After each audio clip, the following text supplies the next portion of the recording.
Mesdames et messieurs, the greatest festival of our contemporary society, the Olympic Games, is about to begin.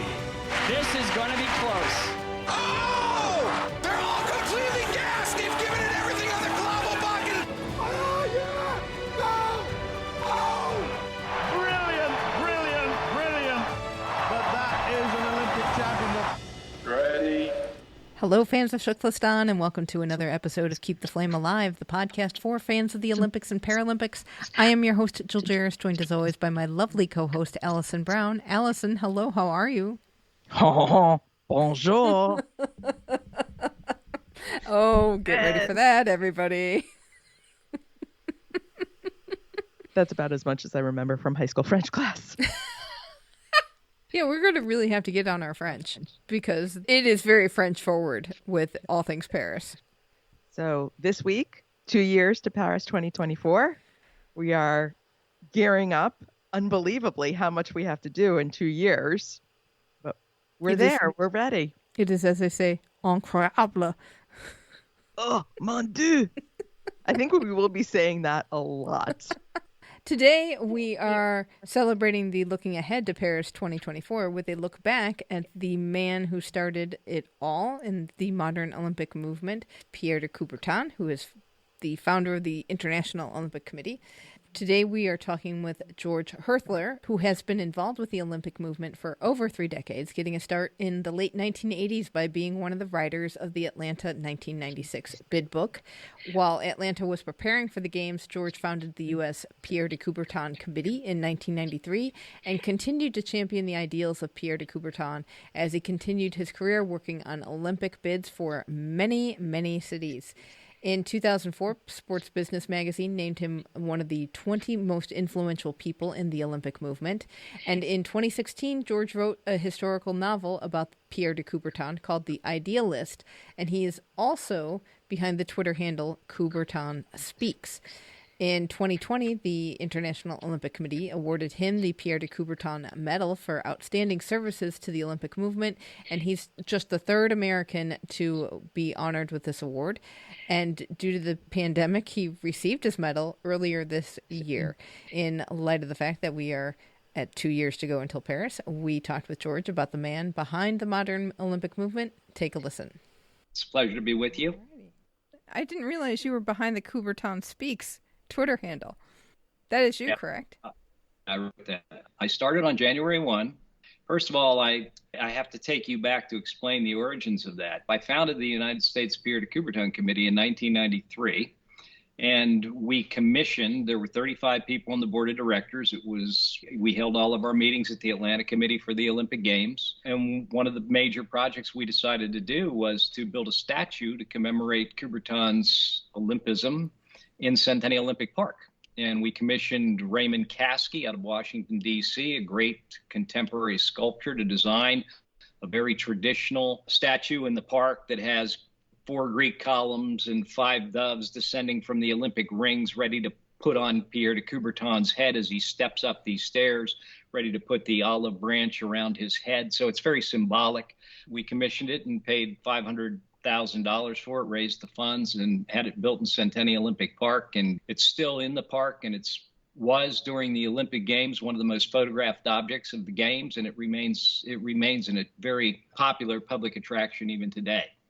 So one of the things that I wanted to do through the United States Pierre de Coubertin Committee, and we raised another $25,000 to do this, was to translate Pierre de Coubertin's Olympic writings into English for the first time.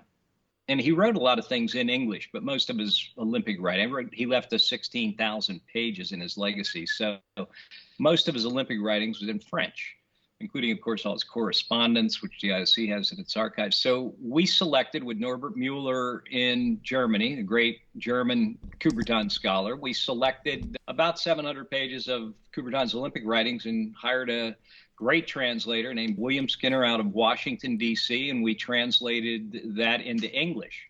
So the IOC published it later. This was around 1996, but we couldn't get it done in time for the Games. The project just took a long time. The IOC finally published it in a book called Olympism, I don't know if you've seen this. It's a single volume in English. It's called Olympism. There it is. I'm very proud of that. It's now been translated into Chinese, Portuguese, Spanish, I think German, and I think there's another language. I can't remember which one. So at some point, I decided that I was going to pull some quotes that were inspirational from Coubertin's Olympic writings, which we had translated.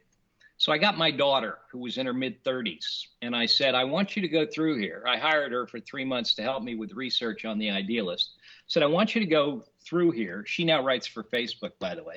And I want you to see if you can find 365 inspiring quotes from the writings of Pierre de Coubertin. I don't want to do it, because virtually everything the guy says inspires me. So why don't you do it? You're 33 years old. You don't particularly like old Frenchmen with big mustaches. So go ahead. And she ended up finding over 400 quotes.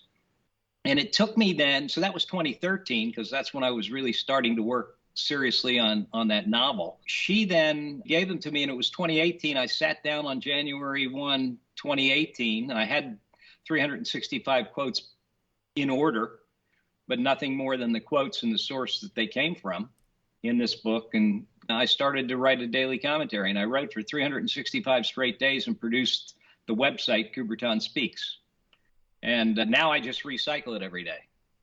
So if you happen to be there, if you happen to be looking at it, or on the day in which Pyeongchang, North and South Korea, met in Pyeongchang on the Olympic truce, to talk about peace between the Koreas, you'll find a commentary from 2018 on there. One of these days I'll update it.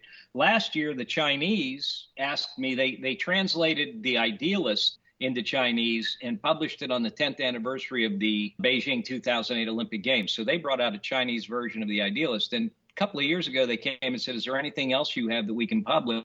And this was Unity Press. This was a different publisher. The first one was Beijing Publishing Group.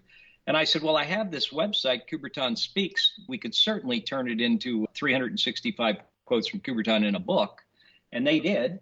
So there's a book of 365 Coubertin quotes plus my commentaries in Chinese. So that's pretty cool. That leads into why Pierre de Coubertin. What got you started? Why has he had this hold over you? The truth is, I was training for my third marathon in Atlanta in 1988.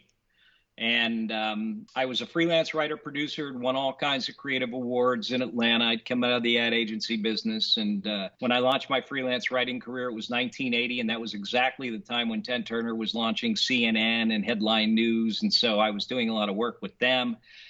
One of my design partners, a guy that I did a lot of work with, was a guy named Brad Copeland. And he and I were running partners. He couldn't go beyond 10 miles, but we ran together all the time. And he kept saying to me, and during the fall of 1988, you got to come down and meet this guy, Billy Payne, because Billy Payne is leading the bid for Atlanta's Olympic Games. And we want to bring the Olympic Games to Atlanta. And I was like, well, I don't have time for that. I'm busy and I'm running in the afternoons. And I had started a track club. And so I was pretty busy. But Brad kept up the art, kept saying, come on, they're looking for a writer. They've got this project called the Bid Books, and they need a writer for it. And they're looking at writers in Europe, and they're looking at writers in California. And I want to take you down there, because if we get it together, we'll be the creative team. And it'll be great, because we're already a creative team. We're still doing creative projects together. So I go down and I meet Billy Payne, and Billy Payne hires me. And there were like 3-4 people in the meeting. And he said, why should I hire you? And I showed him 2 brochures that I had done for a welcome kit from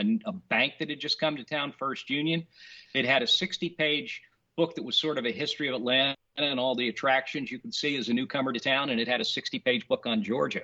And he looked at those and thought, well, this guy can write about Georgia and Atlanta. So then they sent Brad and I to the Olympic Library. They didn't give us much briefing. They just said, here, bid books have to encapsulate the entire story of our vision for the games. Technical issues, all technical issues have to be covered. We have to have some romance in there. We have to have some VIPs in there. We have to have everything. We have to have all the venues depicted. So Brad and I are dispatched to Lausanne, Switzerland to study Olympic history and see how bid books are created in April of 1989. And we go into the Olympic Library. which was at the time up the road from the train station. It's not the elaborate Olympic Museum Library or Olympic Study Center that they have now where all the bid books are kept. This was a small, old, musty house on the side of the road, and we went in. But 15 minutes after we got into that library, I opened an old set of bid books, and it was a set of winter bid books from a Lausanne bid, I think. And there was a picture, I just opened them up randomly, there was a picture of Pierre de Coubertin, who I'd never seen or heard of. An old man with a big mustache, and above his picture, the headline said something like this: Pierre de Coubertin created the Olympic Games as part of a movement to unite the world in friendship and peace through sport. At least that's what I remember from it. And when I hit that word peace, it just about knocked me on my ass. I was an anti-war advocate and marcher in the 1960s. And I felt when I got into the advertising business that I'd left that passion for peace behind. I was anti-Vietnam. In fact, at one point I was planning to move to Canada, but then I got married and stayed in the United States at the insistence of my veteran World War II veteran father and her World War II veteran father. They threw us a nice wedding. And so I thought, wow. And I said to Brad, I said, oh my God, this isn't just a sporting event, it's a movement. And at that point, I was completely enthralled by the idea that sport could be used for peace. That hit me right off. And I thought the Olympic Games, I already knew that the Olympic Games were the world's greatest sporting event. I was an Olympic fan from the time I was a kid. But here was a dimension of the Olympic Games that added social relevance. It added global aspirations. It added a level of nobility to sport that I had never encountered before. It gave depth to what the heroes who bring home gold medals actually accomplish when they go to these distant lands to compete. And I just felt this passion come over me. And from that moment on, I was completely all in. And that's all I wanted to work on. You know, when you're writing corporate brochures and annual reports and for Scientific Atlanta or the Hilton Hotel chain or the Atlanta Falcons football team, which I was doing, when you compare that to working on a movement that is bringing the world together, that is celebrating the diversity of humanity in a completely inclusive fashion and bringing the world together like nothing else and offering in some ways an antidote to the problems of our time, that is powerful. That is powerful stuff. And so I was determined from that moment on to find out who was this Pierre de Coubertin and why the hell hadn't I ever heard of him? There isn't anywhere you can go on the face of the earth, as far as I know, that there is not some awareness of the Olympic Games. The Olympic Games are known everywhere. In the United States, I think the awareness of the Olympic Games is 100%. And yet no one, almost no one anywhere, even inside the Olympic movement, surprisingly, really knows the origin story of this great movement. And the origin story of this movement is, in fact, a biography. It's a biography of a Frenchman who started in educational reform and realized that to popularize sport on an international scale would enhance his ability to help reform education all over the world. And he had big ambitions. I mean, he was a little man, 5'3", but he had big ambitions, and his achievements do, in fact, cast him as a giant of the 20th century or the 19th century, since he was born. He was born in the 19th century. So then I found out a few things about Pierre de Coubertin, which just enthralled me. You know when he was born? You know his birth date? January 1, 1863. You know what happened on January 1, 1863?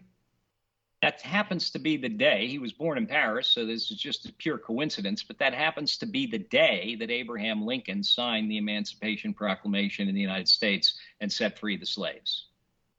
And while that is pure coincidence, the fact remains that Pierre de Coubertin spent his entire life, his family fortune, his wife's family fortune, which they inherited, and exhausted all his energies liberating people through sport and putting the Olympic Games on the map. He was born an aristocrat, but he rallied to the Third Republic.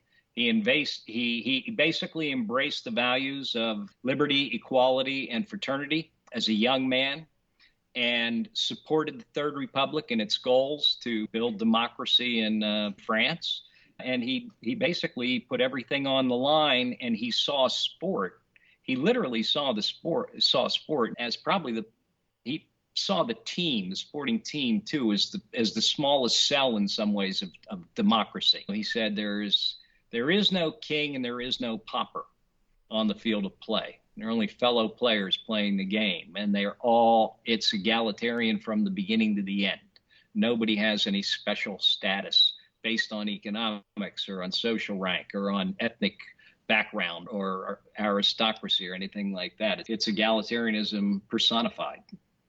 So given those origins, the first thing that pops into my head is the whole idea of keep politics out of sport. And that's something that throughout the Olympic history, the Olympics and the IOC have said over and over again. And yet it sounds like you're saying that was not what Pierre de Coubertin really thought. Well, he did write that he said politics has invaded every aspect of life to think, and by the way, I'm paraphrasing here, I'm not quoting verbatim, but to think politics has invaded every aspect of life. To think that we could keep it out of sport it's an impossibility. Politics gets into everything. And yet, what he wanted in the IOC and what he created, I mean, this guy was a genius to figure out what he figured out. He looked at the Henley Rowing Club in the Henry Regatta Club in England, which was a self-recruiting organization that pulled members, that just nominated members they thought would be helpful to achieve their goals and pulled them from British society. He adopted that model of autonomy, a self-recruiting organization that would bring its own membership in. And he didn't know how big the Olympic Games were going to become. He didn't realize he was creating a sort of quasi-diplomatic international platform that would have the power to talk to presidents and heads of state in every nation around the earth. But that is what he created. And he created it completely free of any political influence. He said in his vision, it's important for every nation on earth to have its turn to host the Olympic game in its own way and to express its own culture in its unique way. He realized right from the beginning, because he was so smart, I think, and he had studied international politics and diplomacy at the Sciences Po in Paris. He said, we have to create an organization that is not subject to the political influence of any government or any political party. Because you know what happens as soon as you're in politics, the governments are creating policies in opposition to other governments and they're dividing the world. His idea was, let's bring the world together across all the borders that divide us, political, economic, religious, social, ethnic, and bring people together across those borders. And yet, in order to be able to do that, in order to be able to talk to the communists in China, the fascists in Germany, the socialists in France, in order to be able to do that, he had to have a politically neutral organization. So that's where the idea of keeping politics out of sport really originated and came from. And yet, you see the pressures that governments are still attempting to put on the Olympic movement today because they don't recognize the value of its independence and its autonomy. They want to compromise it. If there were governments who had the power, and there have been plenty of calls for it over the last 20 years, they would take over the Olympic movement and basically destroy it. It would become a Western vehicle in the hands of the United States. In fact, when Jimmy Carter boycotted, I heard when I was in Chicago in 2009, I went to a speech given by the woman who became Madeleine Albright. And I asked her, I said, why did you boycott the Olympic Games in Moscow in 1980 and do the damage that you did to the athletes? And she said, the Olympic Games, when we looked at it, when we assessed how we were going to punish the Russians, the Soviets, for going into Afghanistan in 1989, she said the Olympic Games, listen to this, the Olympic Games were one of the weapons in our arsenal. That's what she said to me in response. And she was speaking at the Council of Foreign Affairs in Chicago.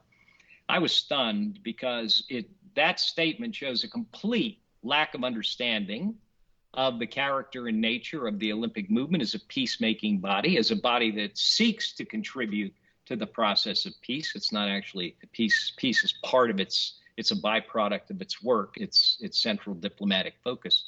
But she didn't understand that and, in fact, used the metaphors of war, a weapon in our arsenal, to describe how they would exploit the Olympic Games against the Soviets. So if, in fact, there was political influence over the IOC, we would never have 204 nations competing in every edition of the Olympic Games. We would never discover who was really the best at any individual sport, because you would always have boycotts. You would always have people outside the games. And really, the Olympic, you guys have probably watched over the years. I have never watched it, I swear to God. American Idol, or those shows that are talent contests. The Olympic movement is the ultimate searchlight for athletic talent. It penetrates every society down to the grassroots level to identify and find that talent and give that talent, whatever the sport, whatever the nation, whatever the origins, give that individual athlete the opportunity to rise and perform before all humanity on the world stage. I mean, it's a brilliant, brilliant thing.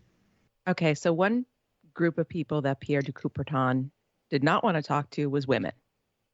Well, yeah, here is one of the many controversies that Pierre de Coubertin has been, accused of. He was a visionary. He was an absolute 19th century visionary who was looking all the way to the end of the 20th century. I mean, he did speak about the 26th Olympiad, which we ended up hosting in Atlanta. He spoke about that when he was alive. So he was always looking ahead, and he was looking at the overall possibilities of what this movement might do. But he was also a product of his times. He was a visionary, and yet he was also a product of his time. He was a man of the 19th century. He was born into a paternalistic society in France in the 1860s, 70s, 80s, 90s, in which women were the possession of men in the class that he was born into, in the aristocratic class. They were kept in carriages when they went out into the public. They were more or less the property of their husbands in some ways. And yet he supported politically the Third Republic. He supported Jules Ferry in particular, who was the prime minister of France in 1880. And do you know what the Jules Ferry laws did for the first time in France? They mandated public education for all students, including women. In 1909, okay, but let me go back to the sporting side for a minute.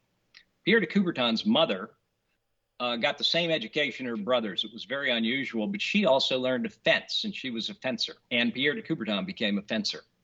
And he said this: for every man, woman, and child, sport provides a path to self-improvement. It is the birthright of all, and nothing can replace it.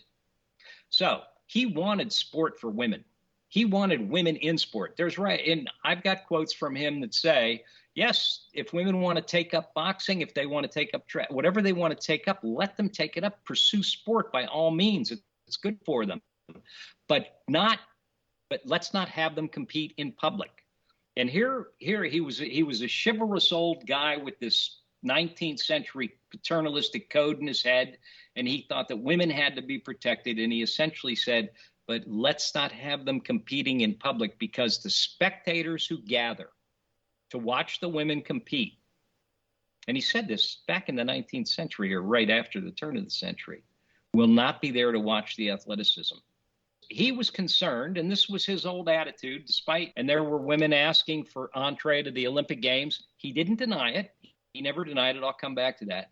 But he was afraid that the men who came to watch women compete wouldn't be watching their athletic feats. Rather, they'd be oogling their bodies. And it's interesting because Anita de France, the great American Olympian leader, first African-American woman in the IOC, first American woman in the IOC, did a study. 3 years in a row, she updated it. And this is back in 1988, 89, and 90, looking at images of women on major broadcast networks and television broadcasts of sporting events. And her conclusions were, and she went around and she briefed ABC, CBS, NBC, and ESPN on all this, that there was an incredible sexual bias and the cameras were constantly pointed at the bodies.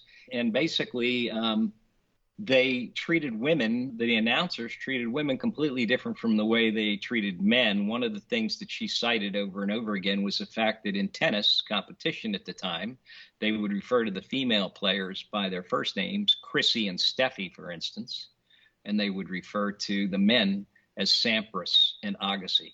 So the things that Coubertin was citing, he was a very insightful guy. The things that he was inciting remain in some ways problems to us today. Now, He took over the presidency of the IOC in 1900. The first presidency was for the first games were in Greece, so the presidency at that time rotated, went with the host city. He took over the IOC in 1900. First women competed in Paris, the first games under his presidency in 1900. He left the IOC in 1924, again in Paris. After those games, he retired in 1925.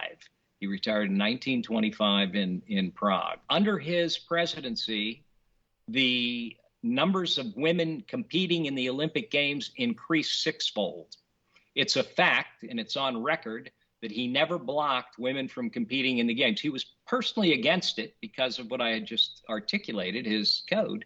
He was personally against them competing, but he never, when the Stockholm organizing committee wrote to him and said, would it be permissible to have women in the modern pentathlon? He said, that's your decision.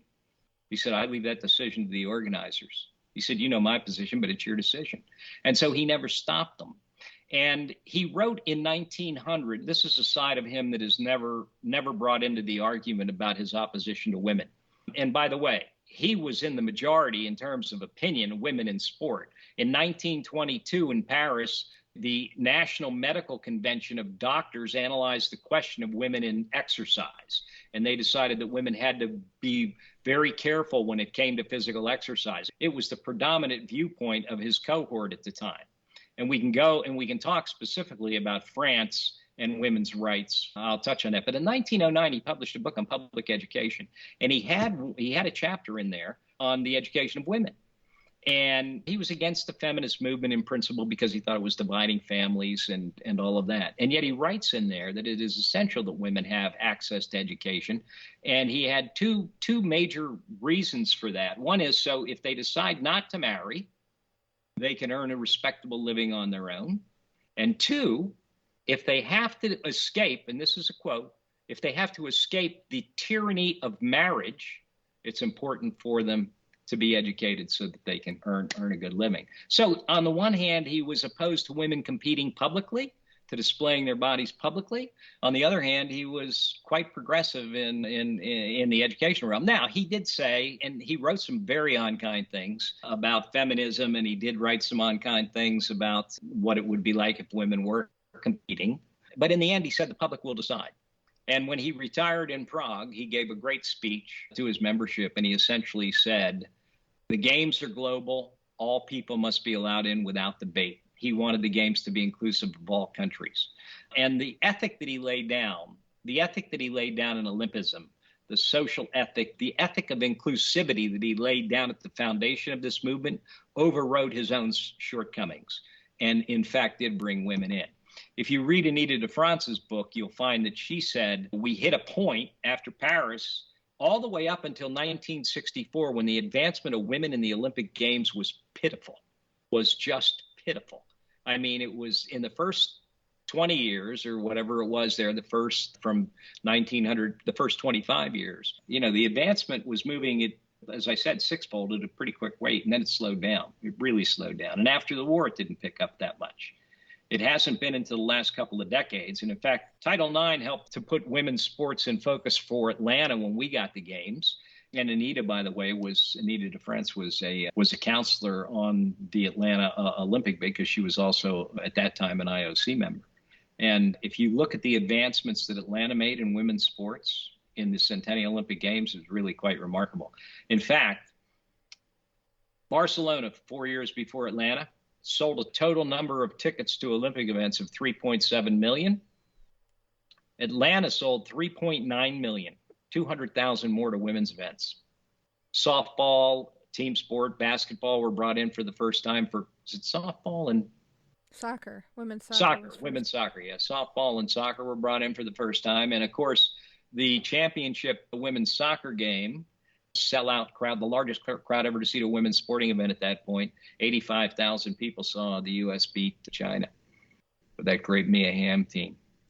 What do you think Pierre de Coubertin would think of the games today, especially in the sense that the amateurism is scaled back / out and athletes who are professionals can take part? He called amateurism, if you were in the 1890s and you were attempting to launch an international sporting event, The worst problem you would have would be defining amateurism, because there were certain groups that really had control of sport, especially in Britain, that used the definition of amateurism to keep the working class out. Okay? When Pierre de Coubertin retired from the Olympic presidency in 1925, he developed two new organizations, both focused on bringing the working class more fully into sport. He was completely, he called amateurism that old mummified body we've got to beat up on again and again. He did not want restrictions. He did not want restrictions on eligibility. He wanted all people in. In 1923, he proposed the first Pan-African Games as a regional global event, if you will, a regional event for the continent, in which the colonists would allow the colonized to compete equally on the field of play with all of them. So he was quite progressive in that. I think he would be delighted with Samaranch's decision to allow the professionals to come in. I think he would have taken offense at some of the ways in which the professional definitions were, the amateur definitions were used to discriminate against athletes during the 40s and the 50s. But he did, in fact, endorse the United States Olympic Committee's punishment of Jim Thorpe. He endorsed it as an administrative decision of one of his leading NOCs. Those are very complex issues, and he was not a great proponent of, he did not hold high this banner of amateurism. He had conference after conference after conference examining amateurism in order to expand the definition so more people could get into the games. His notion was always inclusivity. Given that he was so a proponent of inclusivity, yet signed the final verdict on Jim Thorpe's medals being taken away, how do we justify the vision with the actions? Well, the vision and the actions, predominantly, the actions line up with the visions. You can see, you can interpret his career and his actions as a fight to expand the definition of amateurism to let people in, even after he retired. He wrote an open letter to the French organizers, to the leading French sports figure, Franz Reichel, of his time in 1925, basically saying, help me with this program to make sport available to the working class. After World War I, he came forth with a new theme for the IOC, all sports for all people, calling his colleagues back to rally to help rebuild society after the catastrophe of World War I. Now, I don't know the particulars of the Thorpe case, but he had a battle.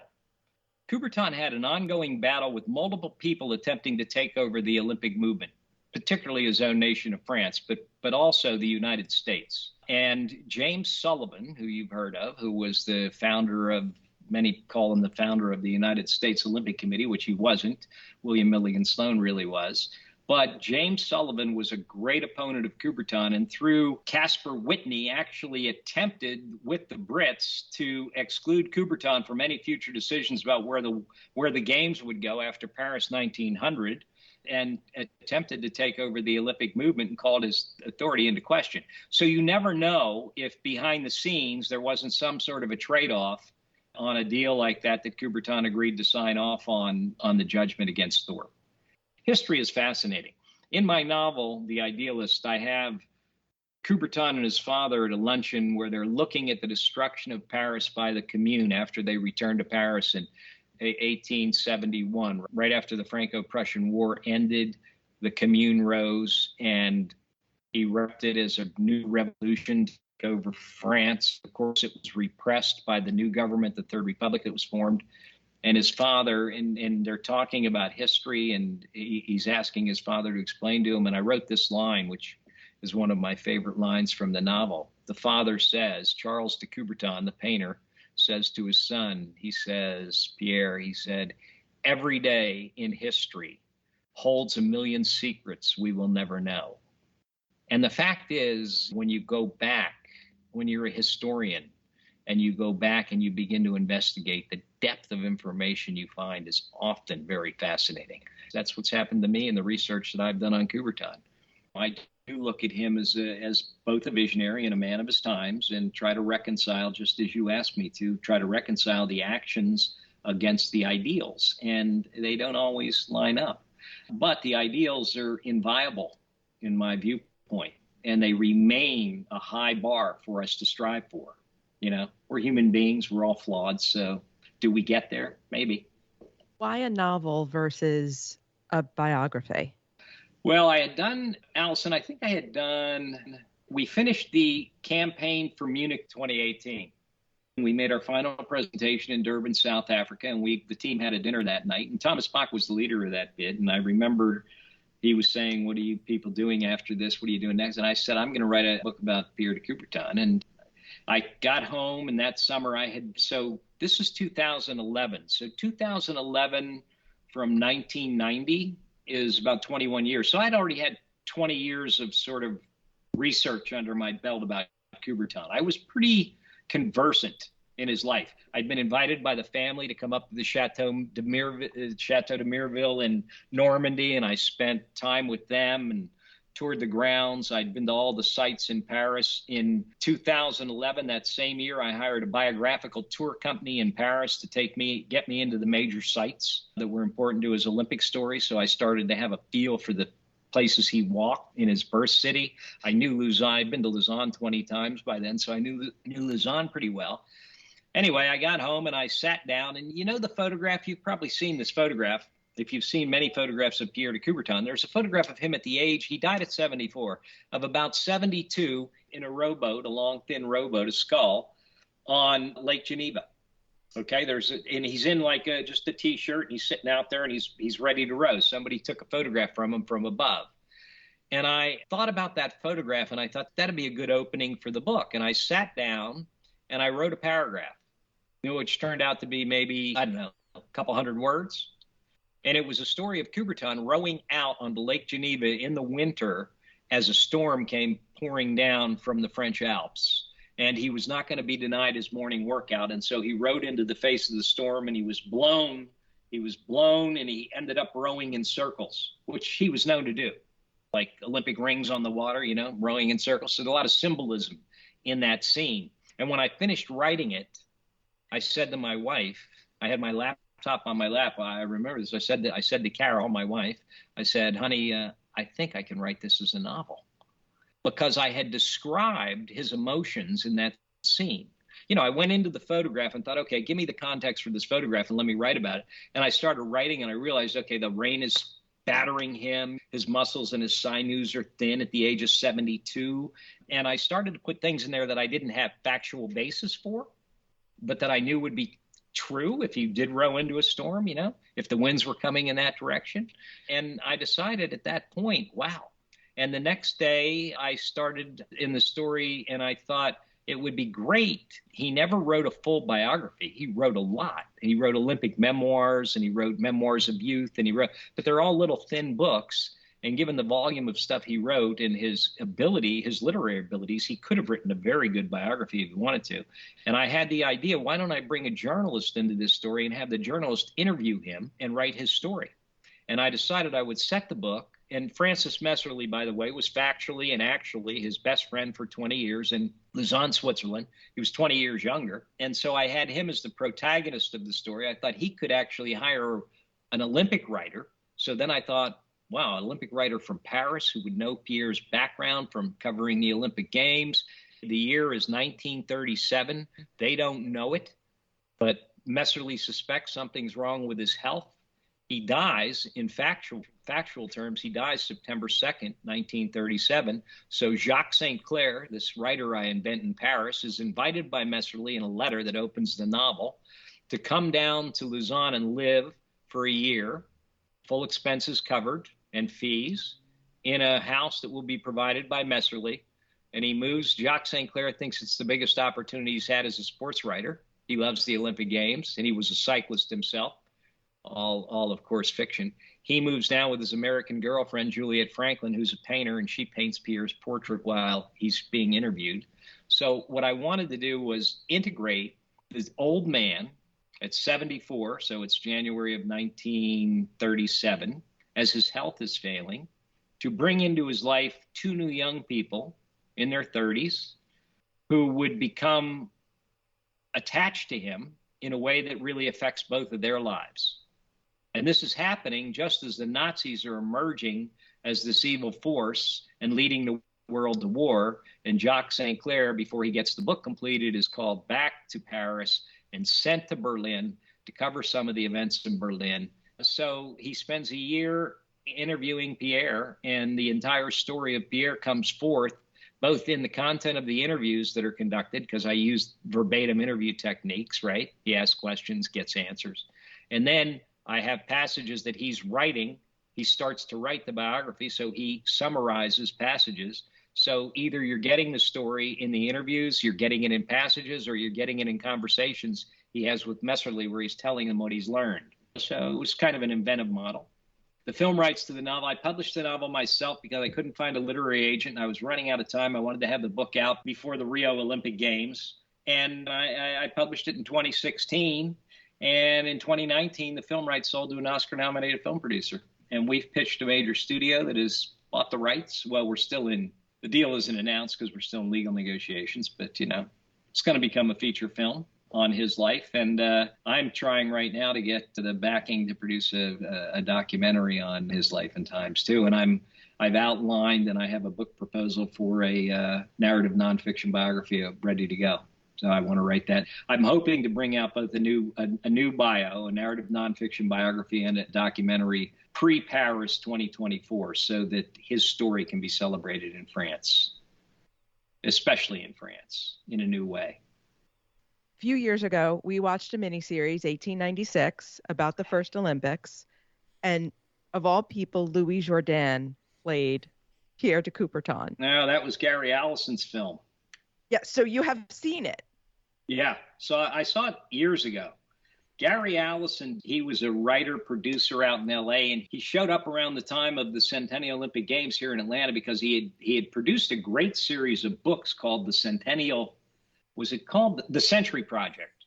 And he had a volume on each edition of the Olympic Games, did extraordinary research. He's the guy who found all of those photographs taken by one of the Princeton team members of the 1896 U.S. team. I mean, he was extraordinary. He died. It's unfortunate he did because he was a walking encyclopedia of Olympic history. I saw that film. I saw that film with the guy from MASH playing William Milligan Sloan, David and Louis Jourdan mailing in a performance on Coubertin. It was pretty awful. That's what I wanted to know. Well, this is recall from, let's say, 25 years ago. So I'm not being astute and accurate with this assessment, but it was not a good film. And it was one of those films that made me feel embarrassed just watching it. I thought they really got the story of Coubertin wrong. And I was still a novice at that point. In addition to you wanting to get a nonfiction biography out and a documentary out before Paris 2024, do you know how they're going to include him in the games? No, I don't. And if you look at the history of Pierre de Coubertin in France, it's more complicated than any other history between him and an outside entity, if you will. Coubertin had taken several trips to England to study their model of education. And what he discovered was they had games and sports as part of the curriculum for all students. And France at the time put their kids, it was a total intellectual emphasis. There was no physical fitness, there was no gym class. And Coubertin wanted to reform French education by following the British model. And so he made proposals to bring, and he spoke with Jules Simon. Jules Simon completely embraced his ideas because he himself had already articulated in a speech that Coubertin heard, the right that I demand for our children is the right to play. And that was 1887. He heard Jules Simon say that. They formed a partnership and launched something which was the Committee for the Propagation of Physical Education, which means putting sport in schools, which became known as the Jules Simon Committee. And as soon as they launched, they got pushback from a guy named Pascal Grousset, who was a writer and had been part of the French Commune that burnt down part of Paris in the uprising of 1871, and was therefore in many ways, since Coubertin had come from an aristocratic background and Grousset was a revolutionary. The clash between them was irreconcilable. And Grousset stood up and attacked Coubertin and said, this is an act of treason, attempting to bring British sports into French schools. Let us be French in all things. Let us only practice our own sports. So he had a program, and he wanted to practice. He wanted to build. He wanted to do the same thing Pierre wanted to do. He wanted to bring sport into education, but he wanted only French sports, and he didn't want to follow the British model, which, you know, was extremely successful and had transformed, many people believe, had transformed Britain. And a lot of people say the British Empire was built on the fields of Eton and Oxford and Cambridge, you know, that it was the sports and schools that helped make that nation so powerful and fill that nation with such ambition. So, Jill, to get back around to your question, so there was an immediate divide in French society between what Coubertin wanted to do, and he was cast, there was doubt and suspicion cast against him.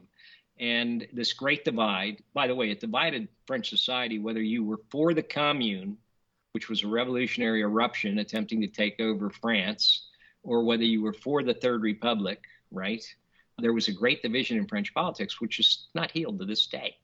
Flaubert visited, and Flaubert wrote to George Sand and said, I have just been to Paris, and aside from the ruins, the most incredible thing is that half the population wants to hang the other half, and the other half wants to return the compliment.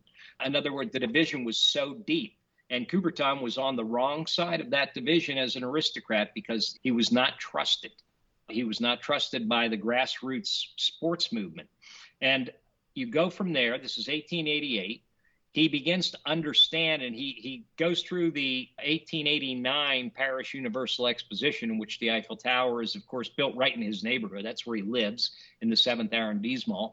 He conducts at that as part of the educational program for that great Universal Exposition, which attracted 32 million people to Paris over a 6-month period of time, the most successful World's Fair to that point. He conducts a Congress on Physical Education, which brings the results of a survey he's conducted across many nations, including 9 universities and colleges in the United States, which sent their information in. He conducts some sports demonstrations, and he sees the possibility of global events riveting attention on a particular theme. And he looks at the parades that are conducted, the balls and the ceremonies and the great architecture. He looks at all of the conferences. He sees the marriage of culture and industry in remarkable ways, and he sees the awarding of medals, and he sees the national anthems being played here and there. And he adopts a lot of this stuff 5 years later when he launches the Olympic Games. He adopts it. But by that time, the division between him and some of the grassroots people in French sport had gotten a little wider. Well, when he launches the Olympic Games and he forms the French National Olympic Committee, and there are 7 National Olympic Committees formed immediately. There are 13 nations involved. June 23rd, 1894 in the Sorbonne. 2,000 people rise in acclamation and proclaim Athens as the first host, in 1896, Paris as the second host. When he does that, he creates an international diplomatic platform, which is just extraordinary. I mean, nobody's ever had an international platform like he created, and it was free of French political influence.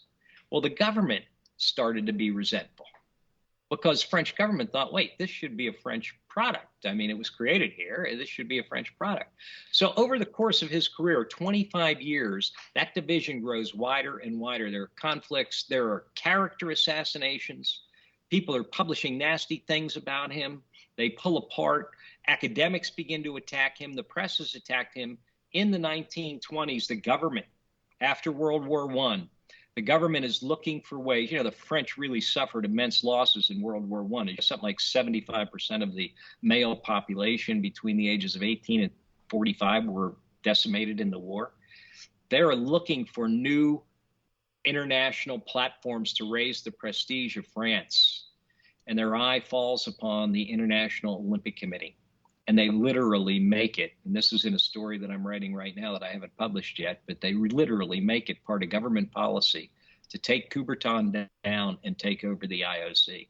And the results, and then when Coubertin supported the Nazis didn't support. I mean, the games were given to Germany in 1930 for the 1936 Berlin Olympics. The Nazis came to power in 1933 and took over. They were spending more money building finer venues, creating a better organization than any previous organizing committee had. And although Coubertin was destitute and broke and living alone in a one-bedroom apartment in Lausanne, he was entranced by what they were doing and enchanted by it. Karl Diem and Theodor Lewald, the two German lead organizers who were always on shaky ground with the Nazis, manipulated this old man and used him to gain a lot of approvals and created in him some enthusiasm for Hitler's leadership. It's before he knew, you can't ever reconcile Coubertin and Hitler as what you would call kindred spirits. I mean, they're complete opposites. Olympism and fascism are antithetical. But France then came up and demanded that Coubertin denounce, after the 1936 Berlin Games, French journalists arrived in Lausanne to interview Coubertin and demanded that he denounce the German games and Hitler, and he wouldn't. And so then they turned around and attacked him again. Here he was living in obscurity. I mean, he was completely forgotten by virtually everybody for about a decade, and he's living in obscurity, and they come roaring in. And he says, France never understood me, never understood what I was trying to do with the Olympic Games.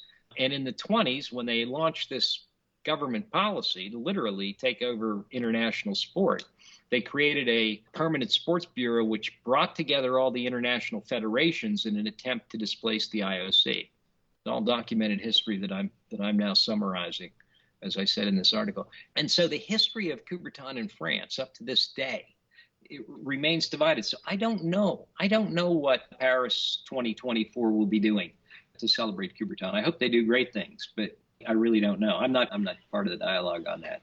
But there's a history there that is basically 100 years of character assassination. And there are people in France who are devoted to Coubertin's, scholars who are devoted to it, Jean Dury in particular, the French Pierre de Coubertin Committee. There are a lot of good people who are working hard to promote Coubertin. The people at the Sciences Po, where he was a student, they've promoted his legacy to some degree, but I don't really know what they'll be doing. In 2020, you got news that you had been awarded the Pierre de Coubertin Medal from the IOC. What was your reaction to that news? I was on an exercise bicycle, and I was reading my emails, which I seldom do on an exercise bike, and one came in from the office of the president of the IOC and said, I have the pleasure of informing you that the executive board of the International Olympic Committee voted today to give you the Pierre de Coubertin Medal.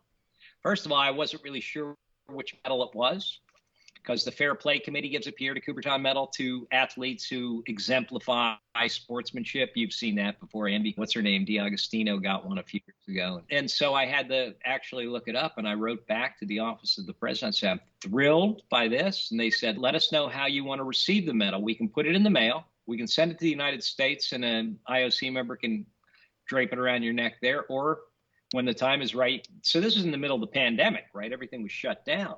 You can come to Lausanne and receive it.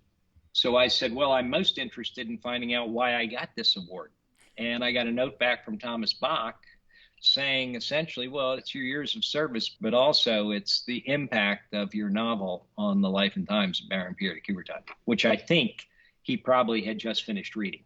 I went to Lausanne in 2016 after the Rio Olympic Games and gave him a copy of the book.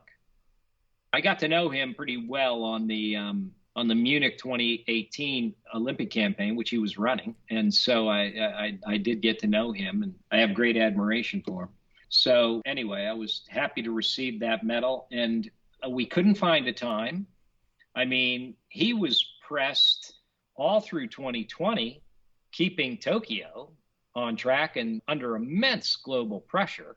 And then they postponed the games for a year. So the next year, pandemic's still raging. Tokyo 2020 with Beijing in the wings following not even 5 or 6 months later. I mean, they were so busy, and they came home and shut down for a while after Beijing. And finally, I said, when can we do this? And I got a note from his office essentially saying the president suggests Olympic Day. So I went over, and there was another guy getting a medal, an artist from Switzerland, a German artist who lives in Switzerland, who had done a couple of portraits of Pierre de Coubertin, which were really striking, like a modern art guy like Andy Warhol. There was a ceremony in the big stairwell in the Olympic House against the wall back under the stairwell. There's probably about 50 people down there and another 100 or so looking down. It was Olympic Day, and they opened Olympic House to the public. So there were a lot of people in there. And they gave us the medals, and he said very nice that he had a speech, and then I had to speak. And I didn't know that I was going to have an acceptance speech, so I gave an extemporaneous speech, which Thomas had finished by saying he has written more than 3,000 pages of Olympic speeches and bid books and literature and film scripts, etc. And I said, yes, but I forgot to write a speech for today. But I ended up doing all right. Receiving this medal, having remembered the moment in the library, which I saw as a turning point in my life in April of 1989, when I discovered Pierre de Coubertin, to get a medal in his name and to be only the third American to get it. I was the 41st recipient. The artist who got the medal with me was the 42nd, I think. So receiving that medal was in his name as an expression of gratitude in some way from the Olympic Committee, receiving it in Olympic House from the IOC president on Olympic Day was really incredibly special. I got pretty choked up. I was able to give a speech, but I did get choked up a couple of times. And it was sort of in some ways a completion of my Olympic journey. You know, you could see it that way. And the medal, because of the size of the medal and the design of it, Samaranch had this medal designed, as I understand it, having now researched it. He had this medal designed in 1997. So it was a new medal then. It says Citius Altius Fortius around it. And on the back is a picture of Pierre de Coubertin. And it says the Pierre de Coubertin medal. And these are obviously the colors of the Olympic rings on the flag. And the box they give you, you've got to see this, right? The box they give it to you, there's also a lapel pin. See that little lapel pin right there? So, you know, when they give the Olympic Order, which is the highest, I think the highest award they give, the lapel pin is part of it. So, yeah, it was an unbelievably great, unbelievably humbling and great moment in my Olympic career. I didn't ever expect this to happen. Wonderful. George, thank you so much. We really appreciate you telling us about your story and about Pierre de Coubertin. Thank you so much, George. You can find out more and get his book at CoubertinTheIdealist.com and Facebook.com/CoubertinTheIdealist. Coubertin Speaks is CoubertinSpeaks.com and also Coubertin Speaks on Twitter. And you can follow George on Instagram at @GHirthler. Welcome to Shuklistan. It is time to check in with our team Keep the Flame Alive, who are past guests of our show, making up our citizenship of Shuklistan, our very own country. Evan Dunphy placed 6th in the men's 35-kilometer race walk at the World Athletics Championships, pushing through a hamstring injury and trying out a new distance because he's a 50K guy and he's got to go down. So this is tough adjustments. And he posted how he was competing against a lot of 20K guys who are moving up, so which apparently is easier. I would imagine it's easier to add distance and keep the speed in a sense versus having that much endurance and probably not having as much speed as you need to be super competitive at the 35K. So he was very happy with his result. Megan DeHamel and husband Bruno Marcotte welcomed daughter Mia Charlie Rose on July 14th. Mom and baby are home and doing well. Yay! Author Roy Tomizawa has been accepted into the Quantic School of Business and Technology, taking a spot in the school's executive MBA class of November 2023. Guess who's on a Wheaties box?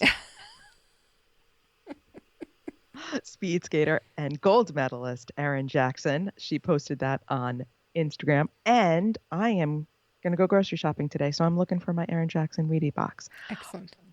And I saw this on Facebook. One of the comments on her Wheaties box post was somebody saying they bought their husband for an Oculus for Father's Day.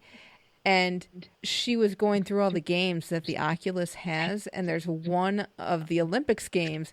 And Erin is one of the covers for the game. As she should be. Exactly.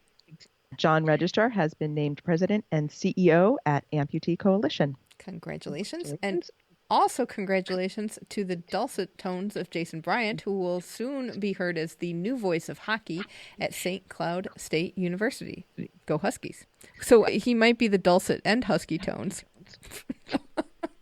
And this is something we'll have to ask him. Do you use a different voice for wrestling versus hockey? Very good question. It is officially 1 year since Tokyo 2020. There was a big kind of celebration ceremony at the main stadium, which was quite exciting to read about. The International Paralympic Committee announced that the symbolic areas of the Tokyo 2020 Games are going to be renamed Olympic and Paralympic parks, which is very cool. Oh, I like that. There's going to be different plaques around the park areas and game symbol. And I guess the big Ejidos is going back to Tokyo. Nice.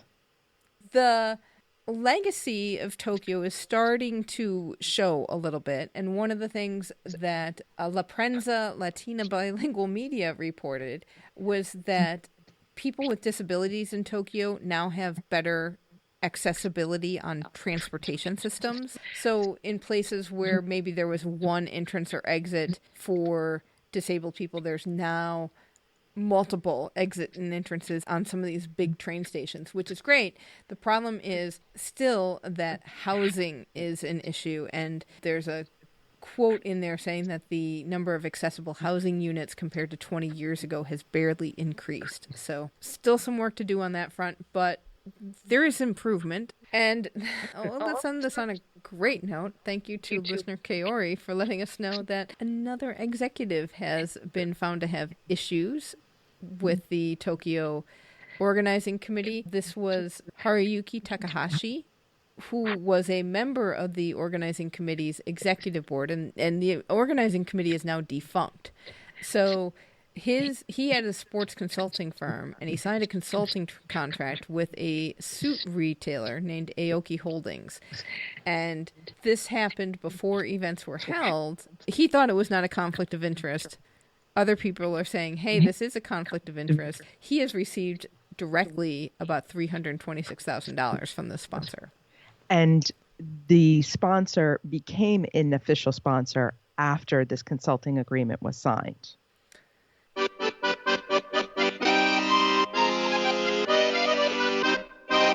Happier news. It is 2 years until Paris 2024. I am going to get a croissant and a café au lait, and I'm going to sit outside my house and watch people go by and insult them. So thank you to listener David for giving us a tip-off to the new slogan, which is Ouvrons grand les yeux, or Games Wide Open, to which, I don't know about you, but my instant reaction to that, Games Wide Open, was eyes wide shut. Oh, no. That is not good. If you want to compare, NBC did a nice little piece where they compared it to recent Olympic slogans, which we can go back. Let's start in Salt Lake City, 2002. Light the fire within. Athens was welcome home. Torino, passion lives here. Beijing, one world, one dream. Vancouver, with glowing hearts. London, inspire a generation. Your favorite Sochi, hot, cool, yours. With punctuation, with periods after each word, because those Russians are so hot, cool, and yours. Rio was a new world. Pyeongchang was passion, connected. Also with periods. Tokyo, united by emotion. Beijing, together for a shared future, or if you have the song constantly in your head, together for a shared future. And now Games Wide Open. With the rhythm. Yeah, it'll be interesting to hear what the song becomes. I mean, obviously it'll be in French because, as we have seen, the organizing committee is very strong in French as an official language of the Olympics. We're keeping everything in French. So obviously the song's going to be in French, but it'll be interesting to hear what it sounds like. Very good point. I wonder if they would bring Celine back, Celine Dion. Well, she speaks Canadian French. We do not discuss that. Yeah. No. David also tipped us off to the fact that football and rugby sevens will be starting ahead of the Olympics. So football, I think, started early in Tokyo, and I know softball started early in Tokyo. This time rugby sevens is happening on day -2, which is July 24th. And they're going to have 12 men's matches on day -2, 12 men's matches, including the quarterfinals on day -1. And then there's a day off for opening ceremonies. And then the first full day of the games is semifinals and finals. So you're going to have an entire tournament of rugby players loose in Paris with credentials for 2 weeks and no competition they need to behave for. Did your college have a rugby team? We didn't have an official rugby team, but I knew a couple of rugby players. I know exactly what you're talking about. We've seen the stories of people misbehaving. Because remember who the Australian team on the way home from Tokyo totally misbehaved? Totally got in big trouble. Yeah. So Rugby House may collapse under the weight of the amount of alcohol these men are going to drink. Oh, boy. And then football, day -2 will be 8 men's matches, and day -1 will be 8 women's matches. They'll have group play, so that tournament goes on a lot longer. I just really think it's interesting that rugby is going to be pretty much over before the games even begin. I mean, because I do love watching rugby, but it's really tough because the tournaments are so short. But on the other hand, you basically sit in one place and you just watch the matches. Very true. And if they're in day -1 and -2, you won't have competing sports for your attention. Very true as well. They've announced some ticket information. A draw for tickets will start this December.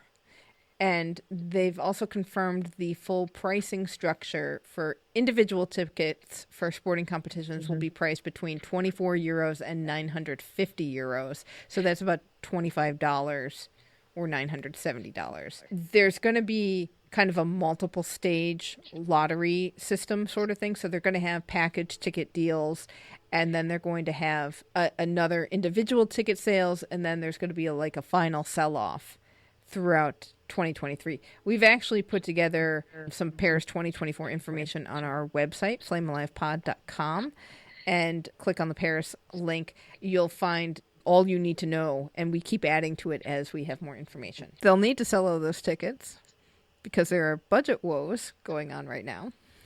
To be fair, that's not totally their fault. No, inflation is hitting them hard. Supply chain issues are hitting them hard. So The Guardian has a story about how problems are just kind of starting to pile up. People have been talking a lot about security because Paris hosted the UEFA soccer tournament recently, and there was a huge security kerfuffle that went on there. So things aren't going well 2 years out, but hopefully supply chains will kind of smooth out and inflation will go down. I don't know.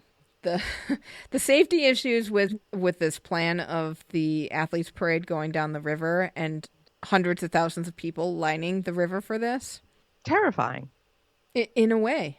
In a way it's exciting, in a way it's terrifying. It's never been done before, and that's a scary prospect. And because you're also going to have all those dignitaries and world leaders who will want to come to Paris because so many of them couldn't go to Tokyo and so many of them chose not to go to Beijing. Right. And same with fans, because they could not go to Tokyo. They could not go to Beijing. Now they get to go back again. And I wouldn't be surprised if there are people who think, even if I can't get tickets, I'll just go and soak up the atmosphere. Speaking of the Parade of Nations down the Seine, I had a brilliant idea. Ooh. Okay. You know how you need country holders, who are usually women, that hold the country placard before everything. I think they should be in paddle boats ahead of the boat. And they would be paddling themselves, so it would be a green initiative. And they would just hold up the big signs. But the problem with that is then they can't wear the fun, elegant, wacky outfits. They aren't going to be able to wear fun, wacky, elegant outfits anyway. They're going to be on a boat. Nobody's going to... This is the French. They will find a way to give those women something wild. Now, how about we combine the paddle boat with the snow globes from Albertville 92? So they paddle, but they're encased in a globe with things from whatever country they're Oh, it's kind of a combination of like the Miss Universe costume contest and the paddle boat and the snow globe. That could work. Maybe That you could make work. the Miss Universe contestants the placard girls, and they just bring their costumes that they used for the competition. Recycle. What if they had, what is that thing where parasailing? What if they were parasailing and they had a big banner that they held like with their feet or something tied around their ankles with the country name on it? That sounds a little bit like they got arrested. Then they could have a big outfit and you could see the outfit. These outfits have trains. You can't tie anything around their ankles. I don't know, but that has to be exciting to see what somebody is coming up with. They're in meetings like right now going, how would we do this? It's just an idea. We will smoke some cigarettes and drink some more coffee, and we will come up with something brilliant. We are French. One other big change in competition for Paris is in athletics. They are going to introduce a repechage round. Before, it's always been the top two from the early heats go to the next round, and then depending on how many heats the event has, the athletes with the next fastest times move on. So now, instead of the waiting around so that you don't know if your time is going to be good or not, that you're going to repechage and having another race. What do you think? I think a lot of people will enjoy that. It's certainly great for the athletes. I'm just worried because the athletic schedule is so packed and we're adding all these additional races. Is that going to skew the schedule even more and make it more difficult to get everything in? We know it's getting hotter. We know in Tokyo things had to get moved. Europe is really struggling right now with an incredible heat wave. And you think about trying to get in all these races at times of day where there's no risk to the athlete's health and safety. That's my only concern. Interesting point. We had this discussion on Facebook, and Claire thought it was good because athletes are no longer one and done. You have a who's going to move on automatically instead of waiting around for time.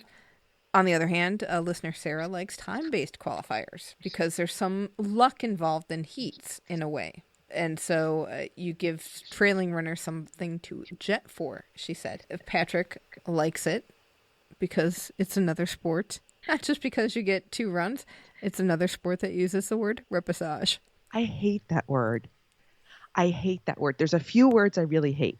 Repechage is one of them. Reservoir is another. And bouquet. Is it? I do think repechage is difficult to say. Yes, I can't. My mouth doesn't work that way. But I do agree with Patrick. It is another sport, and you get to use repechage about as often as you get to see some of these sports on TV.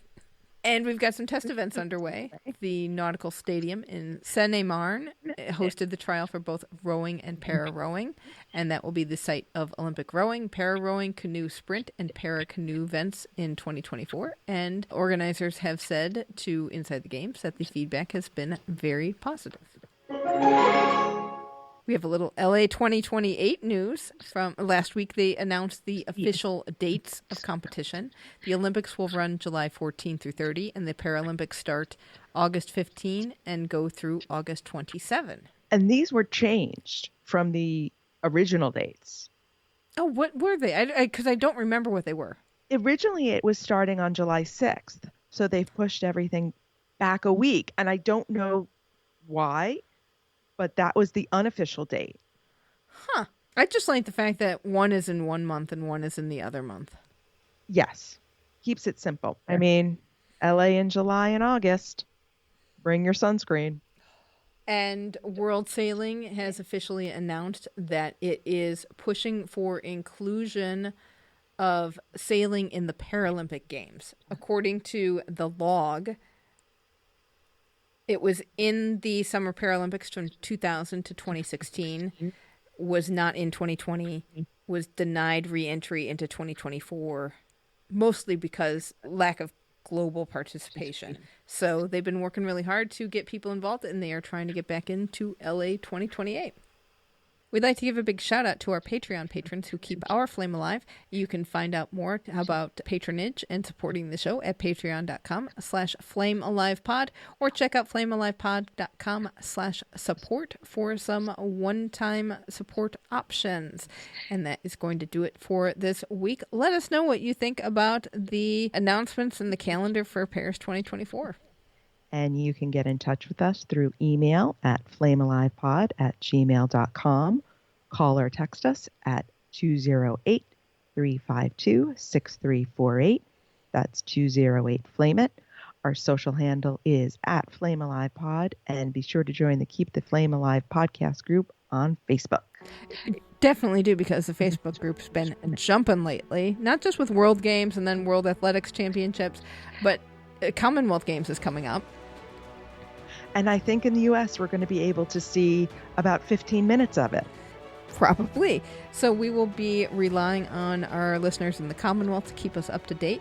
So thank you so much for listening. And until next time, keep the flame alive.